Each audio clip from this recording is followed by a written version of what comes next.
Hello दोस्तों, कैसे हो आप लोग? बढ़िया ना। तो अभी तक हमने आपको एक्सरसाइज 6.2 का 5th नंबर क्वेश्चन तक बता दिया था। आज हम आपको 6, 7, 8 और 9th 10th टोटल 10 क्वेश्चन है, जिसमें से 5 नंबर तक बता दिया था। 6 से स्टार्ट करते हैं। वो वीडियो थोड़ी लंबी हो रही थी, इसलिए हमने आपको सिर्फ 5th नंबर तक बताया। अब 6 नंबर क्वेश्चन में देखिए, और 5th नंबर क्वेश्चन तक आप देख लोगे तो 6 नंबर में हम फिर से बीपीटी क्यों समझाएं। मेरी बात को समझ रहे हो ना? फिर से बीपीटी क्यों डिक्टेट करें, सिर्फ क्वेश्चन में बता देंगे।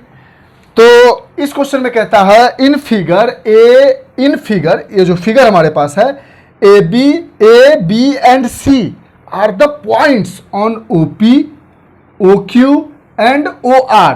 देखो इस फिगर को हम फिर से बनाते हैं। कहता है एक लाइन है ओपी, ये पी है, ये ओ है। एक लाइन है ओ क्यू और एक लाइन है ओ आर।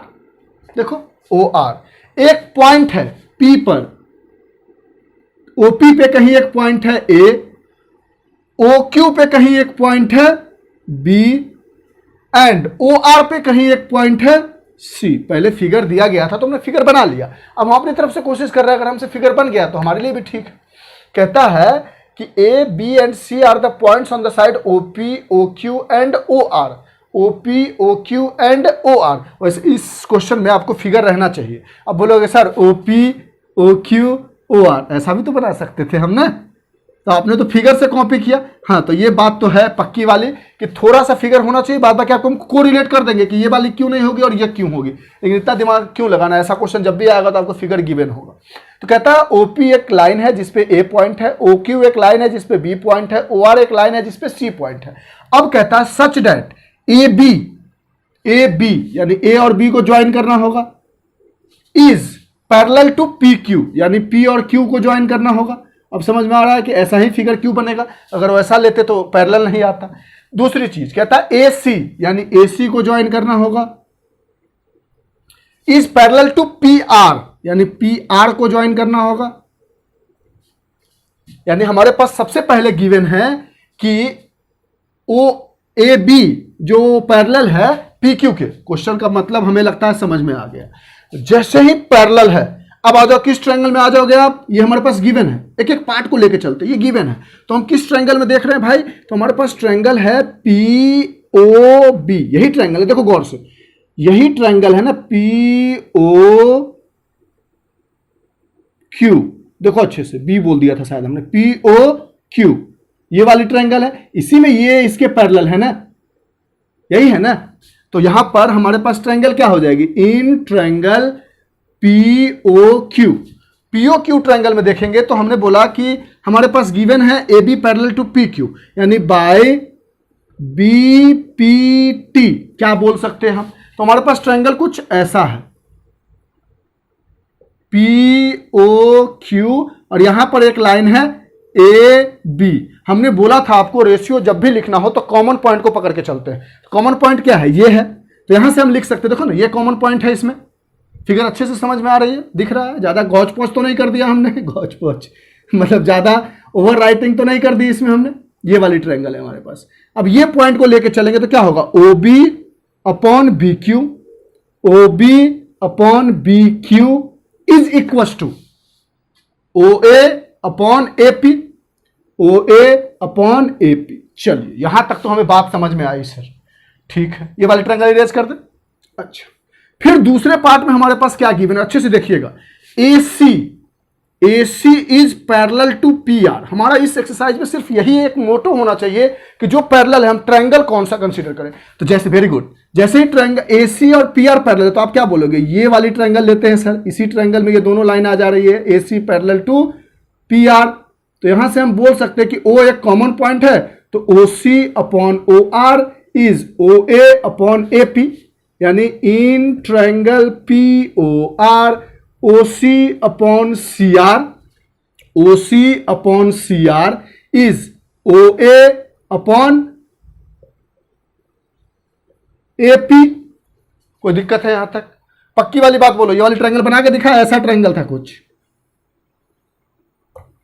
ये कुछ ऐसी ट्रायंगल थी, ये वाली पी ओ आर और यहां पर ए सी पैरेलल था, ए सी। तो हमने लिखा O A upon A P is equal to OC upon CR।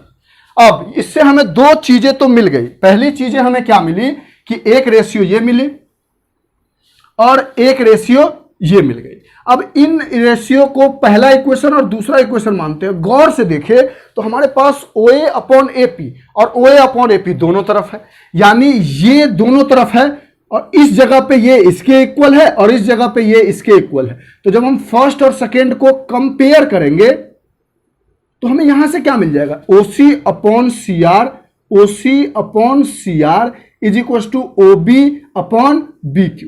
अब इतना काम करने के बाद हम आते हैं टू प्रूफ पे। इसी तरह दिमाग लगाएंगे और वो जगह छोड़ के रखेंगे। टू प्रूफ में हमें करना है, टू प्रूफ में हमारे पास है BC parallel to QR।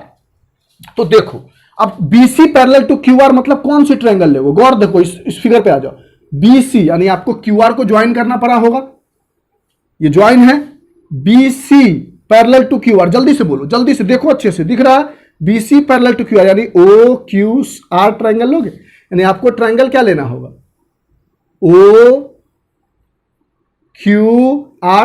OQR, जिसके अंदर ये वाली लाइन है BC और ये वाली लाइन है QR। तो BC और ये वाली लाइन QR। अगर यहां से आपको ये मिल जाए कि OB upon BQ is OC upon CR, तो आप कह सकते हो कि by converse of BPT BC parallel to QR। अगर रेशियो इक्वल है, पहले पैरेलल है तो रेशियो इक्वल होगा, और रेशियो इक्वल है तो पैरेलल होगा। और हमने ऑलरेडी लिख दिया है कि OB upon BQ is OC upon CR। तो यहां से आप डायरेक्ट लिख सकते हो by converse of BPT BC is parallel to QR। देखो ना, ओ इसका एक कॉमन पॉइंट था, यहां से शुरू किया OB upon BQ, OB upon BQ, OC upon CR। Ratio equal है तो साइड्स पैरेलल होंगे। बोलो समझ में आया? इसको हमने पूरी तरह से खोलकर अच्छे तरीके से समझाने की कोशिश की। अगर एक बार में समझ में नहीं आया तो दूसरी बार देख लो, क्या ऑटोमेटिकली समझ में आ जाएगी, दोबारा बताने की जरूरत नहीं है। अब क्वेश्चन नंबर 7 पे आते हैं। लिख लिया आपने, इरेज कर दे। अगर कभी हम बिना बताए इरेज कर दे तो आप थोड़ा सा, वीडियो है, लाइव क्लासेस तो है नहीं कि आप उसको पीछे पलट के नहीं जा सकते हो, थोड़ा रिवाइंड करोगे और उसको देख लोगे। अब देखो ये जो क्वेश्चन नंबर 7 है ना और 8 है ना, दोनों को जान से हमने एक साथ लिखा, नीचे आ गया बोर्ड का फिर भी लिखा। देखो कितना इजी क्वेश्चन है। पहले कहता है बाय यूजिंग थ्योरम 6.1, चलो 10th क्लास में पढ़ना है। Prove that the line drawn through the mid point of one side of a triangle parallel to the other side bisect the third side. और last में दिया गया recall that you have proved it in class 9th। इस part को हम नहीं पढ़ेंगे, इस पार्ट को हम पढ़ेंगे ही नहीं, हम इसके बिना पढ़े हुए आगे की काम कर लेंगे। अब देखो हम आते हैं यहां पर, prove that the line drawn through the mid point of one side of a triangle, यानी कोई एक ट्रायंगल रही होगी। देखना गौर से समझना, चीजों को बहुत आसान हो जाएगी। ये क्वेश्चन तो इजी है एकदम। ये दोनों एक ट्रायंगल रही होगी, मान लेते हैं, वो सपोज कर लेते हैं ABC एक ट्रायंगल है। कहता है prove that the line drawn through the mid point of one side of a triangle. मान लेते हैं कि D जो है वो मिड पॉइंट है AB का, D is the mid point of AB। जैसा क्वेश्चन में दिया गया था, हमने ABC एक ट्रायंगल ले लिया, एक साइड का कोई एक मिड पॉइंट है तो हमने मान लिया D एक मिड पॉइंट है। तो यहां से हम कह सकते हैं AD is equal to DB। यहां तक तो कोई दिक्कत नहीं है। आगे one side of a triangle parallel to the other side, another side. इससे एक लाइन को जब आगे बढ़ाते हैं, इस लाइन को आगे बढ़ाते हैं तो देख के ही लगता है कि किसके पैरेलल होगा, BC के पैरेलल होगा। यानी ये भी गिवन है। मान लो इस पॉइंट को E ले लेते हैं तो DE पैरेलल टू BC, ये भी हमारे पास क्या है, गिवन है। तो प्रूफ क्या करना है, another side bisect the third side. Question को फिर से समझना, क्वेश्चन समझना इंपॉर्टेंट है। Prove that the line drawn through the mid point of one side of a triangle. एक ट्रायंगल है जिसके किसी एक मिड पॉइंट से एक लाइन को ड्रॉ किया जाता है, तो D को मिड पॉइंट मान लिया इन ट्रायंगल ABC में। इसका मतलब AD बराबर DB हो जाएगा। उस लाइन को आगे बढ़ाते हैं तो कहीं AC पे कट कर रहा होगा और D जो है वो BC के पैरेलल है। तो प्रूव करना है कि E is also mid point. To proof E is mid point of AC that is AE is equal to EC। दोनों में से कोई, ये दोनों अगर बराबर प्रूफ कर दे तब भी काम बन जाएगा, तो E is the mid point हो जाएगा। ठीक है सर, क्या करें? तो सबसे पहले देखो ये हमारे पास गिवन है, तो E in triangle ABC। Question समझ में आ गया ना। प्रूफ हमें करना है, बाइसेक्ट करता है थर्ड साइड को। यहां तक कि जितनी भी बातें हैं वो सब गिवन है, सिर्फ ये वाली चीज को प्रूव करना है हमें। ठीक, अब रिकॉल क्लास 9th हमने नहीं पढ़ा, क्या रिकॉल करना हमें कुछ याद नहीं है सर। ठीक है, अब यहां से अगर ये पैरेलल है एबीसी में तो आप कह सकते हो कि by BPT basic proportionality theorem that is Thales theorem कि एडी अपॉन डीबी या बीडी एक ही चीज है is equal to AE upon EC, AE upon EC. अब देखो एडी बराबर डीबी ऑलरेडी क्वेश्चन में गिवन था, डी को हमने मिड पॉइंट लिया है एबी का, यानी दोनों आपस में बराबर, यानी अगर ये 2 सेंटीमीटर तो ये भी 2 सेंटीमीटर कट जाएगा, अगर ये 3 तो ये भी 3, ये 4 तो ये भी 4, ये x तो ये भी x कट गया, यानी ये कटने के बाद कितना आया 1, तो 1 is equal to AE upon EC, EC को इधर लागू तो क्या हो जाएगा EC is equal to AE, और शायद हमें यही प्रूफ करना था, तो यहां से लिख देंगे prove hence proved is the mid point of AC, खत्म कहानी, इजी था, इसको नोट डाउन कीजिए, इरेज करें। पक्की वाली बात, कोई भी क्वेश्चन एक बार में समझ में नहीं आए तो दूसरी बार देख लेना है, तो क्या आपके हाथ में पूरी कमांड है, जैसे चाहो आप वैसे इसको रोटेट, फॉरवर्ड, बैकवर्ड, स्पीड जो भी करना है स्लो कर सकते हो। अब देखो सेम क्वेश्चन है 8th, थोड़ा सा चेंजेज है, कहता है इन थ्योरम्स यूजिंग थ्योरम 6.2 हम जानते हैं कन्वर्स ऑफ थेल्स थ्योरम है, और 6.1 जो है हमारा थेल्स थ्योरम है, यानी 6.1 क्या था बीपीटी या थेल्स थ्योरम, और 6.2 क्या था कन्वर्स या फिर उसका बीपीटी का कन्वर्स या थेल्स का कन्वर्स, बात एक ही है, ये हमने दोनों ऑलरेडी आपको बनाकर दिखाया है। ठीक है, समझ गए, यानी इसमें कन्वर्स का यूज करना है। Prove that the line joining the, फिर इसमें कहता है recall you have studied in class 9th, इसको नहीं पढ़ते हम, देखते भी नहीं। Prove that the line joining the mid point of any 2 sides of a triangle, अब इसमें उल्टा दे दिया गया, समझना मेरी बात को, इसमें दिया गया है कि ए बी सी एक ट्राइंगल है, ए बी का कोई एक मिड पॉइंट है डी, ए सी का कोई एक मिड पॉइंट है ई, इन दोनों को ज्वाइन करते हैं, यानी D and E are mid points of A B and A C respectively. कोई दिक्कत है यहां तक दिया गया है। Prove that the line joining the mid point of 2 sides of a triangle is parallel to third side, is parallel to third side, मतलब to prove DE parallel to BC. अब देखो चुटकी बजाते खत्म, ई और डी और ई जो मिड पॉइंट है, यानी यहां से हम कह सकते हैं कि ए डी बराबर डी बी है, इसमें तो कोई दिक्कत नहीं है। अच्छा, और यहां से कह सकते हैं ए इज इक्वल टू ई सी है, यानी ये दोनों बातें हमारे पास गिवन है।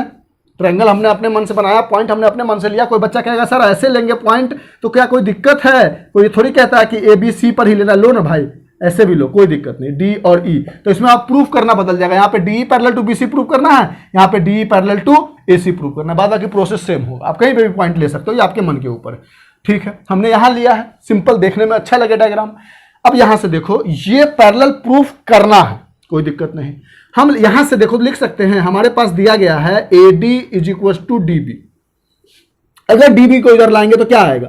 A D upon D B is equal to 1 आएगा ना। जब भी कोई चीज x बराबर अगर आपके पास 2 है और इस 2 को इधर लाते हो तो आप क्या लिखते हो बताओ? x माइनस 2 बराबर 0। लेकिन मान लो इसको समझाते हैं, ऐसे आपको कहोगे कि सर ऐसे लिखते हैं हम, x अपॉन 2 नहीं। लेकिन अगर हमने बोला अगर ऐसा ले आओ, इसको डिवाइड में ले आओ, तो ऐसा लिख सकते हो x अपॉन 2 बराबर 1। ये भी तो कर सकते हो ना, बात समझ रहे हो ना? यानी जब भी कोई चीज को इधर लाते हैं तो 1 आ जाता है, उधर बच जाता है, 0 नहीं होता। जब भी इसको इधर माइनस में लाते हैं तब कुछ ऐसा होता है। लेकिन ये डिवाइड में आ रहा है तो ये क्या आ जाएगा? 1 बचेगा। यहाँ ये तो समझ रहे हो ना बात को मेरी। अब दूसरा हमारे पास गिवन है ए इज इक्वल टू ई सी। अगर ई सी को इधर उठा कर लाए तो ए अपॉन ई सी बराबर क्या हो जाएगा? 1। वेरी गुड, दोनों 1 के बराबर है, यानी दोनों का जो रेशियो है वो 1 है। ये अगर 10 है तो ये भी 10 है, कट के 1 आया होगा। ये अगर 12 है तो ये भी 12 है, लेकिन कट के 1 आया। यानी इन दोनों का रेशियो तो बराबर है। तो इन दोनों को अगर हम कंपेयर करके देखें तो हमें क्या मिला कि A D upon D B जो है वो बराबर है ए ई अपॉन ई सी के। यानी A D upon D B जो है वो ए ई अपॉन ई सी के बराबर है। तो यहां से फट से हमें बोलता थ्योरम 6.2 यूज करना है, यानी कन्वर्स यूज करना था। तुमने बोल दिया by converse of B P T क्या है? डीई पैरेलल टू बीसी होगा भाई, रेशियो बराबर है, यानी ये पैरेलल रहा होगा। ये हमने ऑलरेडी समझाया है बहुत अच्छे से, बहुत सारे क्वेश्चन किए। तो यहां तक आप इसको नोट डाउन कीजिए। इसके बाद हम आते हैं question number 9, 10th and that is all about exercise 6.2। Fast note down कीजिए, हम आपको फिर बताते हैं नेक्स्ट क्वेश्चन। अब हम आते हैं क्वेश्चन नंबर 9 पे। क्वेश्चन नंबर 9 में देखो, अब जहां भी देखोगे ना क्वेश्चन नंबर 9 को थोड़ा सा कंस्ट्रक्शन करके बताया गया है, लेकिन हम आज कोशिश करेंगे कि इसमें कंस्ट्रक्शन हमें नहीं करना पड़े, बिना कंस्ट्रक्शन किए हुए हम इसको समझाएं। उसके लिए पहले आपको कुछ बेसिक चीज़ें हम फिर से बताएंगे कि हमने आपको बताया था कि जब दो ट्रायंगल सिमिलर हो जाता है, याद करो ए बी सी एक ट्रायंगल है और एक ट्रायंगल है डी ई एफ। तो पहला केस आपको समझना है कि अगर आपके पास दिया गया है कि एंगल ए एंगल डी के बराबर है, एंगल सी एंगल एफ के बराबर है और एंगल बी एंगल ई के बराबर है, तो आप कह सकते हो कि ट्रायंगल ए बी सी जो है वो सिमिलर होगा ट्रायंगल डी ई एफ के बाय ए क्राइटेरिया।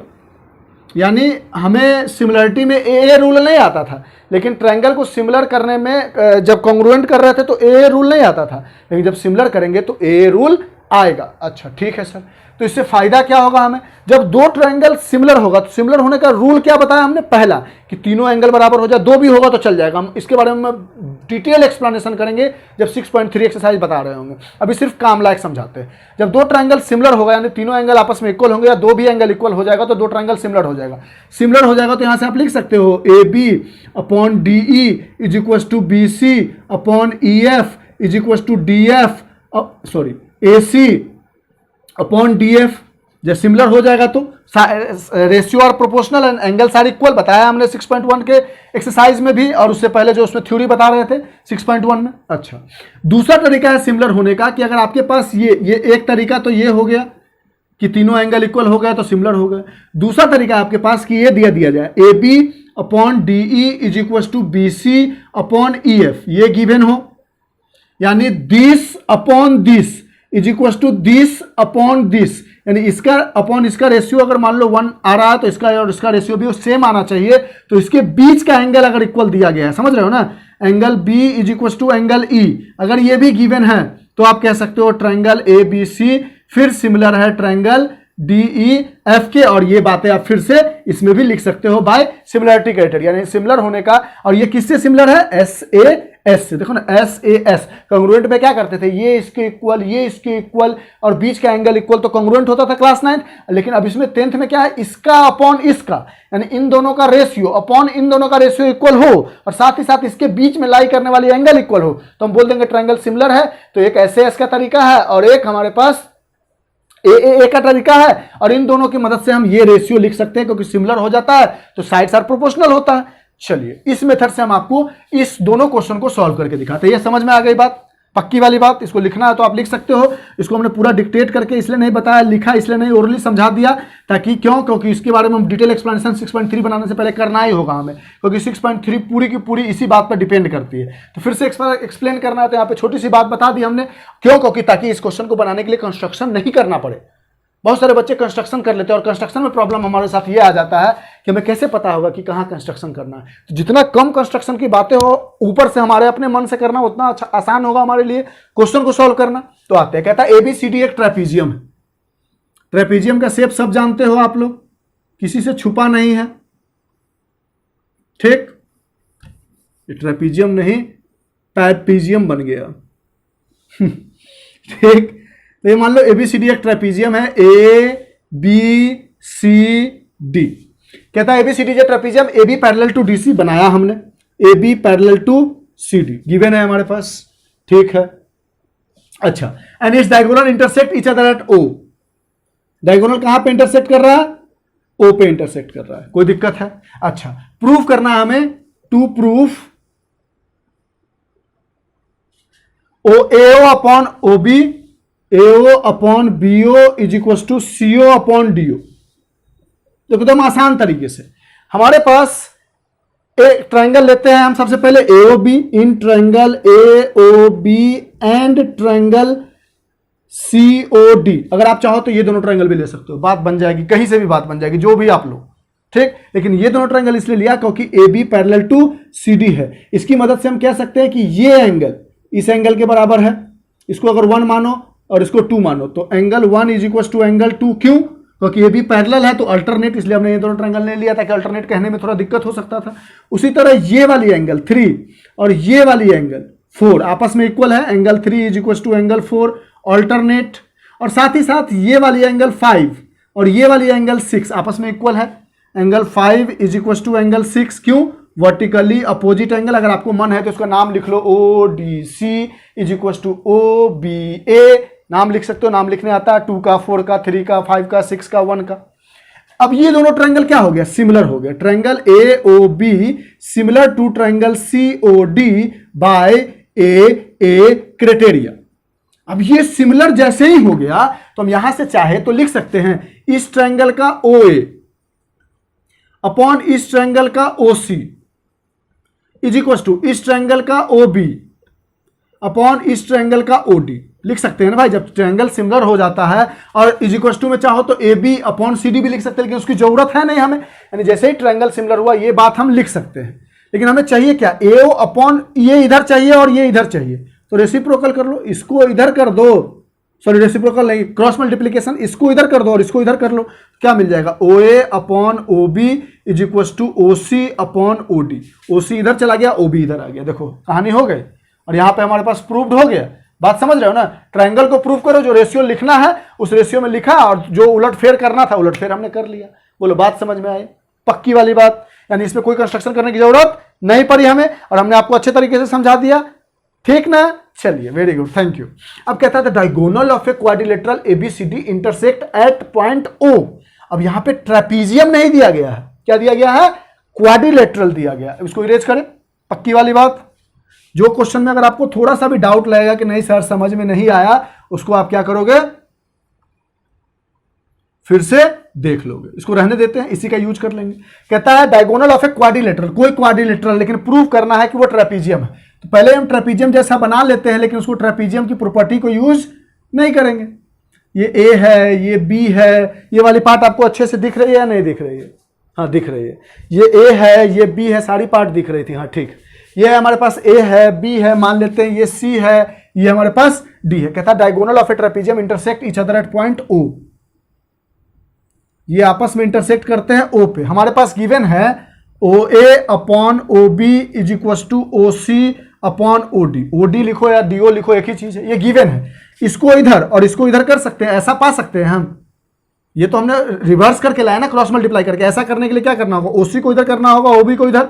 यहां से क्या मिल जाएगा? ये गिवन था, इसी में थोड़ा उलट फेर किया तो O A upon O C is equal to O B upon O D मिल गया।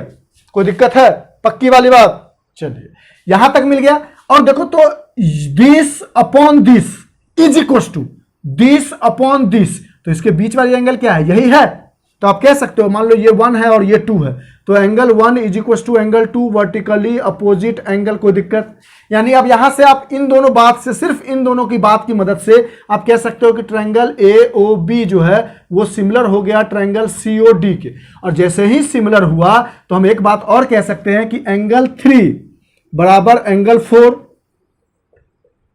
ठीक। साथ ही साथ angle 5 is equal to angle 6। और ये दोनों एंगल कैसा दिख रहा है? These two angles seems like an alternate interior angle. Yes, these two angles seems like an alternate interior angle. इसको लैंग्वेज में लिखना चाहते हो तो लिख लो, इस पार्ट को इरेज कर देते हैं।